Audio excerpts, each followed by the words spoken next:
What if I told you that history's darkest secrets are far worse than you ever imagined? That behind the polished pages of history books lurk the shadows of monsters disguised as men. These were not just cruel rulers or merciless tyrants. They were nightmares in human form. Murderers, butchers, executioners of millions. Some names you know, others you don't. But after this, you'll never forget them. Stay with me if you dare. Because tonight we descend into the abyss. I will reveal the 10 most evil people in history, ranked by the sheer scale of their bloodshed. From brutal warlords who turned continents into mass graves to leaders who built empires on the bones of the innocent. These are not just names. They are curses whispered through time. The further we go down this list, the darker it gets.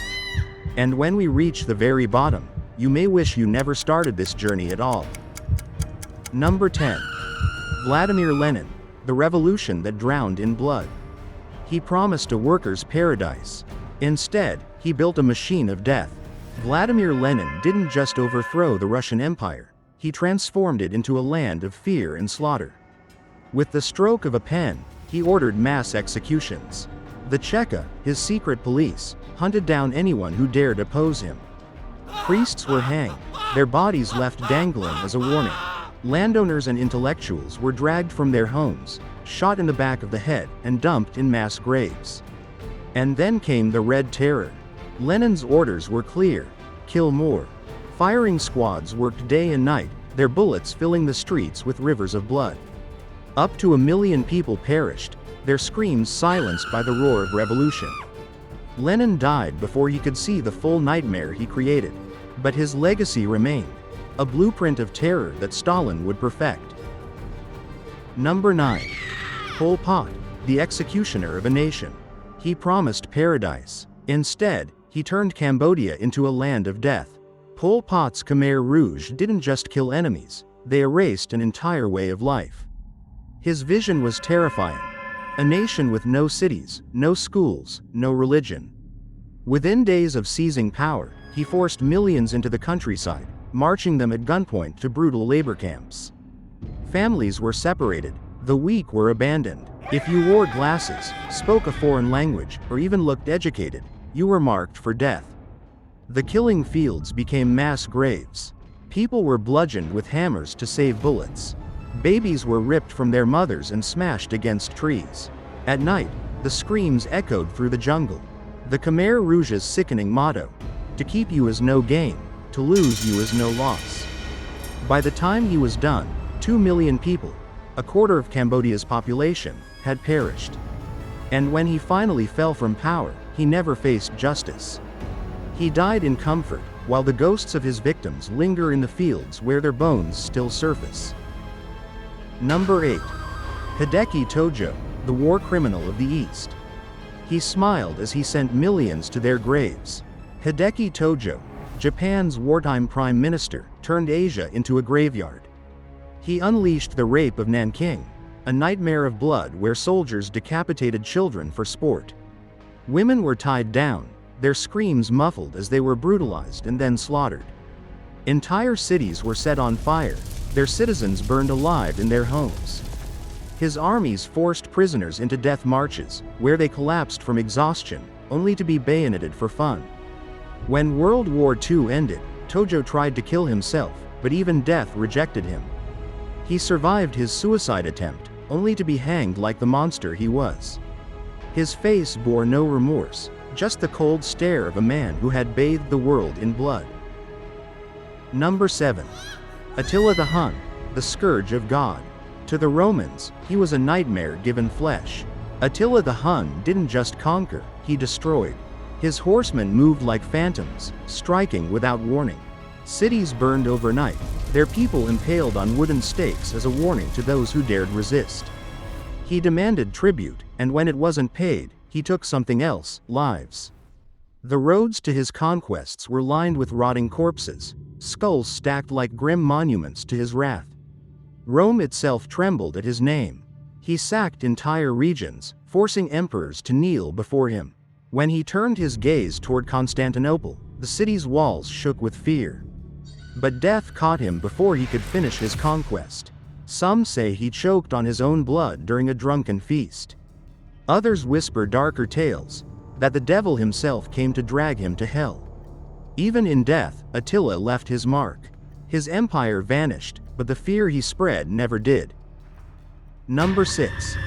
King Leopold II of Belgium, the Devil of the Congo. He never set foot in Africa, yet he murdered 10 million people. King Leopold II of Belgium didn't just rule the Congo, he owned it, turning an entire nation into his private slaughterhouse. His soldiers patrolled the jungles, demanding impossible rubber quotas. If a village failed to meet them, the punishment was swift. Hands were chopped off, sometimes entire arms. Children watched as their parents were skinned alive. Women were raped, their stomachs slit open for sport. The rivers ran red with blood, the jungle littered with severed limbs. The world eventually learned of Leopold's crimes, but it was too late. By then, 10 million were dead, erased by greed and brutality. His kingdom of terror was gone, but his legacy remained, a haunting shadow over the Congo that lingers even today. Number 5. Adolf Hitler, the Führer of the Holocaust.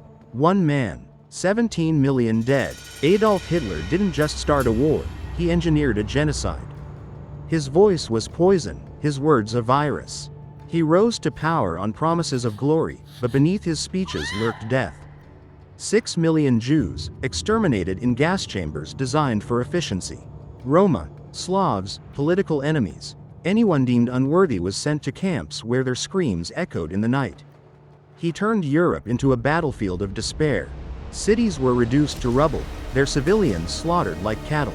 His soldiers carved a path of destruction across the continent, leaving behind only suffering.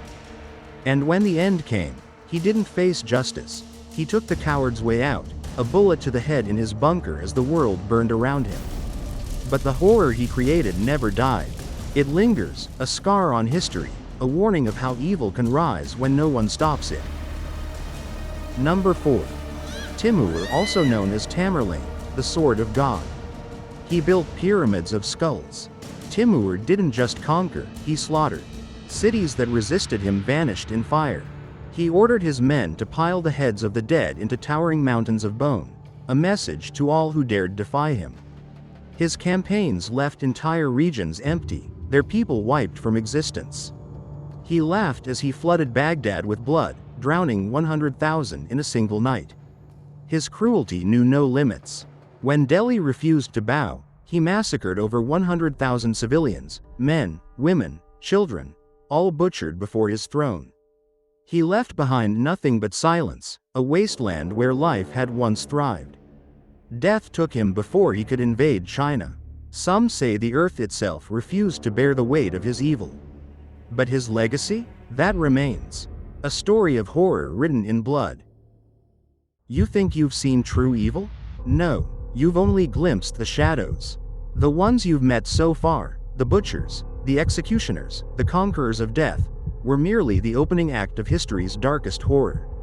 What comes next is something else entirely, a level of cruelty so vast, so merciless, that it defies the limits of human understanding. The final 3 names on this list are not just killers. They are extinction events. They starved nations. They drowned empires in blood. They played God with human lives, and won. These men didn't just take lives. They erased entire generations. And yet, some still call them heroes. But you won't, not after this. Number 3. Joseph Stalin, the architect of terror. No one was safe. Not his allies. Not his friends. Not even the people who worshipped him. Joseph Stalin didn't just rule. He suffocated an entire nation in fear, and that fear turned into death. The Great Purge. Millions ripped from their beds in the dead of night, dragged into the abyss, never seen again. The Soviet secret police executed so many that they ran out of bullets. Frozen gulags became mass graves, swallowing entire generations, their screams lost in the icy winds of Siberia. Then came the famine, not by misfortune, by design. Stalin starved Ukraine into submission, sealing the borders, watching as millions withered into corpses. Parents ate their own children. Villages fell silent, Nothing left but bones and whispers of despair. And Stalin? He sat in the Kremlin, toasting to their suffering. By the time he died, his hands were drenched in the blood of over 20 million souls. Even in death, he brought horror. His funeral turned into a stampede, hundreds crushed beneath the weight of a crowd desperate to see the monster one last time. Number 2. Genghis Khan, the Lord of Massacres. He was more than a conqueror. He was a force of nature. Genghis Khan didn't just build an empire, he erased entire civilizations. He rode with fire, his horsemen striking with inhuman speed. Cities that resisted him ceased to exist.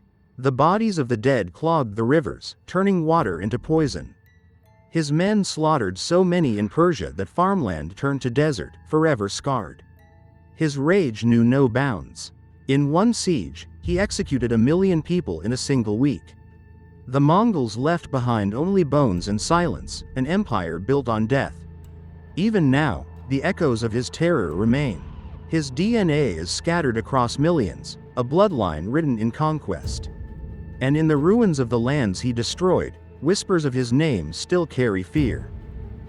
Number 1. Mao Zedong, the deadliest dictator in human history. No man in history has spilled more blood than Mao Zedong. His reign didn't just bring suffering, it brought an apocalypse. The Great Leap Forward was a promise of progress, but it became the deadliest famine the world has ever seen. Crops rotted while millions starved. People clawed at the earth for food, their bodies wasting away into living skeletons. And when there was nothing left, they turned on each other. Parents devoured their own children. Villages became feeding grounds for the desperate. But famine was only the beginning. The Cultural Revolution turned China into a slaughterhouse. Teachers were beaten to death by their own students. Neighbors betrayed neighbors, families ripped apart. Public executions became entertainment. Victims dragged into the streets, tortured, and left to die as warnings. The Red Guards ruled with terror, and Mao watched as his own people butchered each other in his name. By the time he died, up to 75 million souls had been erased. Yet, in China, his face is still on statues, his image still worshipped. The world may have moved on, but the ghosts of his victims have not. They scream from the shadows of history, forever trapped under the rule of the deadliest dictator the world has ever known. You've seen the worst monsters in history, men who turned nations into graveyards, who bathed in the blood of millions. But history is filled with more horrors. What other dark secrets does the past hide? The Great Chronicles will uncover them all. Subscribe, because the nightmare of history is far from over.